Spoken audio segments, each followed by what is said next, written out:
जय हिंद दोस्तों, welcome back my channel friend. आज हम देखने वाले हैं 2 अप्रैल के करंट अफेयर्स। तो चलिए स्टार्ट करते हैं 2 अप्रैल के current affairs. Friend, question number first है, दुनिया की सबसे बड़ी इलेक्ट्रॉनिक क्रूज जहाज ने अपनी पहली यात्रा किस नदी में की है? ठीक है, तो फ्रेंड किस में की है पहली यात्रा? ये है राइट आंसर ऑप्शन बी, त्यांगजी नदी। ठीक है, चीन ने दुनिया की सबसे बड़ी इलेक्ट्रॉनिक क्रूज जहाज़ बनाया है। जैसे कि आपको दिख रहा होगा, तकरीबन 100 मीटर लंबा ये जहाज़ है और 16 मीटर चौड़ा। ठीक है, जिसके अंदर तकरीबन 1300 लोग यात्री इसके अंदर आ सकते हैं। तो इसने अभी यांग तीज नदी के अंदर अपना ट्रायल चालू किया है और ये इस महीने से लोगों के लिए एक उनके जो भी तीर्थ स्थल या दार्शनिक स्थल रहेंगे उनके लिए ये कार्य करेगी, उनके लिए ये यात्रियों को लेके जाएगी। ठीक है, तो चीन ने ये सबसे बड़ी इलेक्ट्रॉनिक क्रूज जहाज को विकसित किया है। ठीक है, याद रखना फ्रेंड। बाकी यहाँ पे इन्फॉर्मेशन लिखी गई है। ठीक है, प्रॉपर तरीके से इलेक्ट्रॉनिक होगी। तकरीबन कह रहे हैं जो भी फ्यूल का 530 मैट्रिक टन जो भी फ्यूल ईंधन होगा उसकी बचत करेगी। ठीक है, तो इम्पोर्टेंट है ये सबसे बड़ी दुनिया की सबसे बड़ी इलेक्ट्रॉनिक क्रूज जहाज। फ्रेंड, ये देख सकते हो यांग तेज रिवर जो चाइना की सबसे बड़ी रिवर में से एक है। ठीक है, इंपॉर्टेंट रोल रखती है ये। ठीक है, तो ये देख सकते हो उसका पूरा का पूरा मैप के थ्रू। ठीक है फ्रेंड्स। क्वेश्चन नंबर सेकंड है, हाल ही में कितने दिनों का योग महोत्सव 2022 का अभियान शुरू किया गया? फ्रेंड, कितने दिनों का होगा ये महोत्सव? ये होगा 100 डेज़ का। ठीक है ना, 100 डेज़ के लिए ये महोत्सव बनाया जाएगा। ठीक है, योग दिवस को थोड़ा प्रमोट करने के लिए, ताकि ज़्यादा से ज़्यादा लोग अपने स्वास्थ्य के प्रति जागरूक हो सकें। ठीक है, हमें रोज़ डेली कुछ ना कुछ अपनी एक्सरसाइज करनी चाहिए, योग करना चाहिए। तो उसी के लिए ये 100 डेज़ का एक योग दिवस के रूप में बनाया जाएगा पूरा।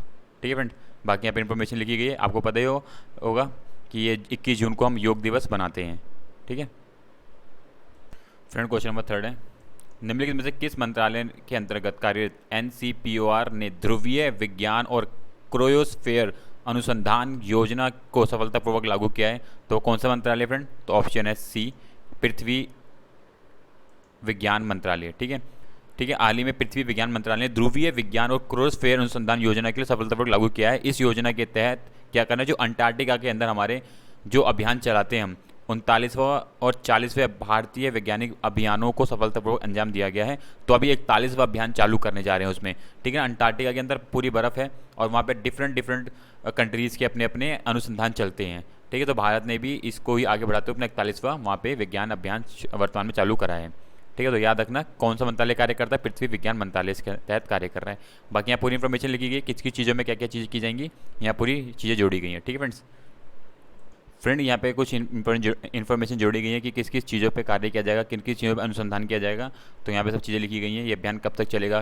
ठीक है ना, तो ये सब चीज़ें यहाँ पे लिखी गई हैं, आपको एक बार पढ़ लेना इनको। ठीक है फ्रेंड, क्वेश्चन नंबर 4 है, टीबी को मिटाने के लिए किस मंत्रालय ने जैविक प्रौद्योगिकी की विभाग ने हाल ही में डेयर टू इरेड टीबी पहल शुरू की है? फ्रेंड, तो किस मंत्रालय ने शुरू की है ये? तो राइट आंसर होगा ऑप्शन डी, विज्ञान और प्रौद्योगिकी मंत्रालय ने। ठीक है ना, किस तरीके से हम इस टीबी को जड़ से ख़त्म कर दें उसके लिए ये कार्य करेगी, और किस तरीके से हम टेक्नोलॉजी के थ्रू और भी नई नई चीज़ों के थ्रू इसको ख़त्म कर सकते हैं, उन सब चीज़ों पर ये कार्य किया जाएगा। ठीक है, तो डेयर टू इरेड टीबी विज्ञान और प्रौद्योगिकी मंत्रालय द्वारा शुरू किया गया है। ठीक है फ्रेंड्स, बाकी यहाँ पे इन्फॉर्मेशन लिखी गई है जो आपको एक बार पढ़ लेनी है, क्या क्या मुख्य बिंदु रहेंगे इसके अंदर।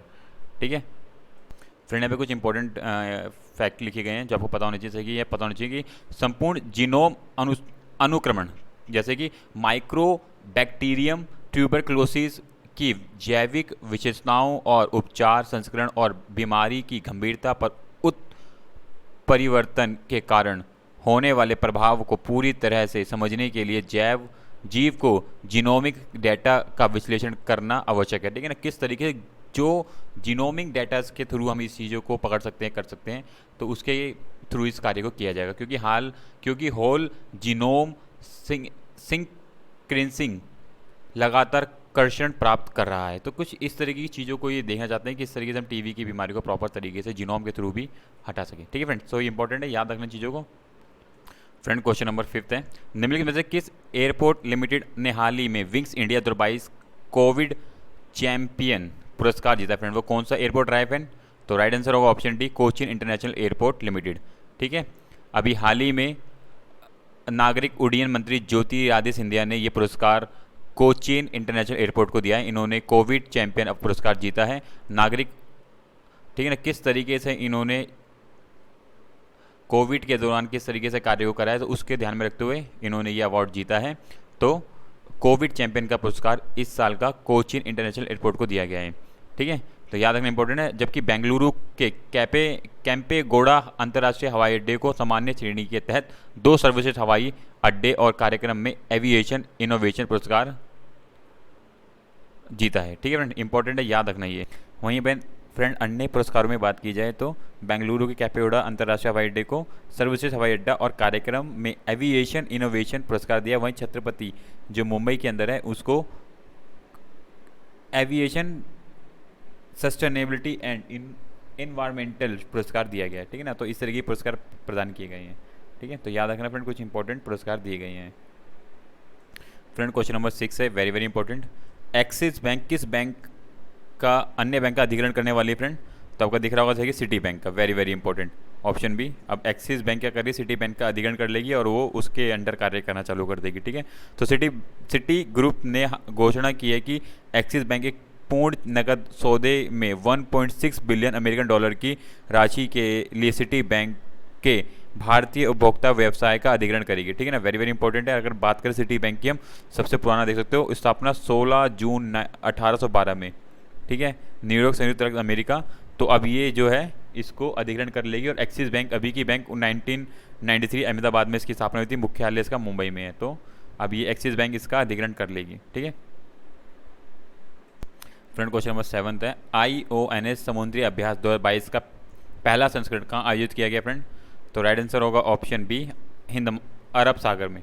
ठीक है ना, अरब सागर में ये आयोजन किया गया है, जो इसमें अरब सागर और गोवा में आयोजित किया गया है ये।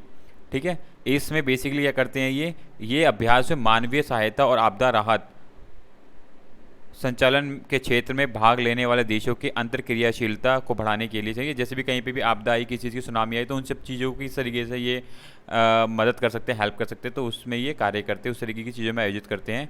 और इसमें तकरीबन 14 सदस्य देशों में से 15 ने भाग लिया है। ठीक है, अरब सागर में आयोजित किया गया था ये। ठीक है, याद रखना इंपॉर्टेंट है।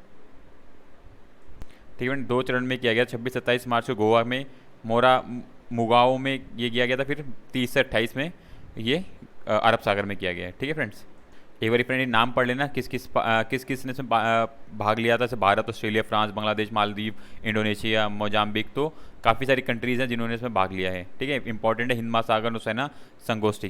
ठीक है ना फ्रेंड, क्वेश्चन नंबर 8 है, निम्नलिखित में से किस भारतीय नौसेना के जहाज को प्रतिष्ठित प्रेजिडियस कार्ल्स से सम्मानित किया गया फ्रेंड? तो किसको किया गया है वो? ऑप्शन डी, INS वलसुरा को।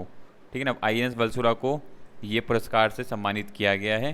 ठीक है, जिसको रामनाथ कोविंद द्वारा प्रदान किया गया। ये सर्वोच्च पुरस्कार सम्मान है जो भारत की किसी भी सैन्य इकाई को दिया जाता है। इस पुरस्कार को निशान भी कहा जाता है। ठीक है, याद रखना इंपॉर्टेंट है। वलसुरा 1982 में INS वसूला की स्थापना की गई थी। ठीक है फ्रेंड, तो कुछ इंपॉर्टेंट फैक्ट लिखे गए जो आपको पता होना जिसके बारे में। ठीक है फ्रेंड, क्वेश्चन नंबर 9 है, विश्व ऑटिज्म दिवस किस तिथि को मनाया जाता है? तो फ्रेंड राइट आंसर होगा ऑप्शन बी, 2 अप्रैल को। ठीक है ना, सो आज ही के दिन विश्व ऑटिज्म मनाया जाता है। ठीक है, इसे संयुक्त राज्य महासभा ने 2007 में घोषणा की थी। ठीक है, इसके अंदर क्या करना है कि लोगों, जो ऐसे लोग हैं जो मानसिक मंदता है या जिनके विकलांगता है, तो उनको हम किस तरीके से मेन स्ट्रीम में ला सकते हैं, उसके तहत ये कार्य किया जाता है। ठीक है फ्रेंड, कुछ इन चीज़ों को ध्यान में रख के कार्य किया जाता है। और यहाँ पे ऑटिज्म का क्या मीनिंग है, पूरी डेफिनेशन यहाँ पे लिखी गई है। ठीक है ना, तकरीबन 24.8 मिलियन लोग इससे प्रभावित हैं। तो इस दिन को बनाने का मेन पर्पज़ है कि सभी लोगों को, जो भी इस तरीके की समाज में इस तरीके के लोग हैं, उनको भी आगे लाने की कोशिश करना है। ठीक है फ्रेंड्स, चलते हैं नेक्स्ट क्वेश्चन की तरफ। फ्रेंड क्वेश्चन नंबर 10 है, कौन सी संस्था विश्व जनसंख्या रिपोर्ट की स्थिति जारी करती है फ्रेंड? तो फ्रेंड वो कौन सी संस्था है? तो राइट आंसर होगा ऑप्शन ए, संयुक्त राष्ट्र जनसंख्या कोष। ये रिपोर्ट जारी करती है कि हर साल कितनी महिलाएं गर्भ धारण करती हैं और कितनी महिलाएं चाहती हैं कि वो गर्भ धारण ना करें और वो बचना चाहती है। तो पूरी रिपोर्ट ये बनाती है और ये प्रकाशित करती है। जैसे कि इसमें बताया कि वर्ष 2015 से 19 के बीच हर वर्ष वार्षिक स्तर पर लगभग 121 मिलियन अनपेक्षित गर्भ धारण हुआ है। ठीक है, जो इच्छुक नहीं थे तो अभी वो हो गई हैं, तो 121 मिलियन। बहुत बड़ी संख्या है फ्रेंड। वहीं पे बताते हैं कि जो गर्भ निरोधक से सुरक्षित अनुसंधान तरीके की कमी रह जाती है कि किस टाइम प्रोटेक्शन करना है नहीं करना है, तो उस चीज़ की कमी है या लैक ऑफ नॉलेज के कारण। तो विश्व स्तर पर अनुमानित 257 मिलियन महिलाएं जो गर्भ अवस्था से बचना चाहती हैं बताते हैं, और गर्भ निरोधक के सुरक्षित और आधुनिक तरीकों का उपयोग नहीं कर रही हैं। ठीक है ना, तो किस तरह की टेक्नोलॉजी नहीं यूज़ कर पा रही है, क्या कारण है। तो ये पूरी रिपोर्ट जारी करती है कि पूरे वर्ल्ड में कितनी महिलाएं चाहती हैं वो गर्भ धारण करना नहीं चाहती हैं, उन सब चीज़ों के बारे में इसमें बताया जाता है। फ्रेंड को जैसे कि आपको कभी लिखना है तो किस तरीके की चीज़ें लिख सकते हो, उसमें बताया गया गर्भपात में वृद्धि, ठीक है, 60% अधिक अनपेक्षित गर्भधारण, और सभी गर्भधारण का लगभग 30% गर्भपात द्वारा समाप्त होता है। तो देख सकते हो गर्भपात भी इतने परसेंट में आधा गर्भपात हो जाता है, तो लिखा है। और एक इंपॉर्टेंट चीज़, मानवीय आपदा स्थिति के प्रभाव देखिए। अब जैसे कि यूक्रेन में युद्ध चल रहा है, तो उस टाइम जिस तरीके से महिलाओं के ऊपर अत्याचार हो रहे हैं, तो वहाँ पे जो जिस तरीके से वहाँ ना चाहते हुए महिलाओं के साथ अत्याचार किए जा रहे हैं, तो वो उन चीज़ों के बारे में बताते हुए भी इससे भी काफ़ी ज़्यादा सिचुएशन बढ़ती है। तो ये सब चीज़ों को देखते हुए रिपोर्ट जारी की जाती है फ्रेंड्स। ठीक है, और यहाँ पे देखो परिचय है कि संयुक्त राष्ट्र जनसंख्या कोष के क्या बारे में, उनके बारे में क्या है, संस्थापक कभी थी 1967 में ये स्थापित हुई थी, इसके उद्देश्य क्या है, बाकी यहाँ पे सब चीज़ें लिखी गई हैं। ठीक है फ्रेंड, तो फ्रेंड ये 10 क्वेश्चन थे करंट अफेयर से रिलेटेड। इसी तरह की फ्रेंड वीडियो के लिए चैनल को subscribe and bell icon click करें ताकि आपको time to time important current affair facts मिलते रहें। So thank you friend watching my video friend, thank you friend, bye bye, thank you.